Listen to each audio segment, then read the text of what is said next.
Mag-relax ka lang dyan sa kalsada kahit na gusto mo nang manampal na mga taong singit ng singit at muntik ka nang masabit. Nako ka-vibes, pagpapasensya talaga ang sagot no sa kaguluhan sa mundo. Naniniwala ka ba doon? Ako naniniwala ko doon.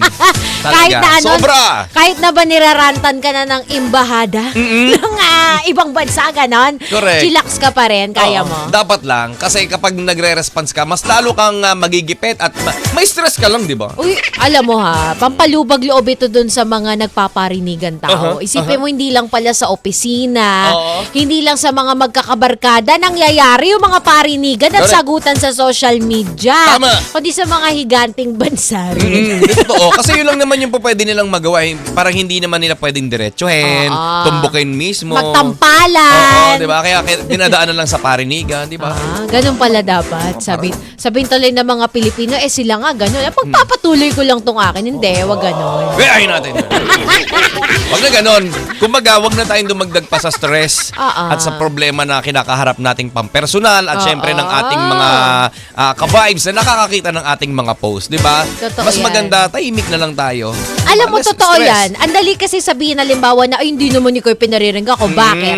Tinamaan ka. Di ba recently may ganyang artista, binblind item, sinetch-itech na artistang nakapagpatayo ng bahay sa South. Aba, sumagot. Matapang Bicolana raw siya di ba? Si Barbie At sinabi nga niya na, ay, hindi ito nanggaling sa kahit na sinong lalaki.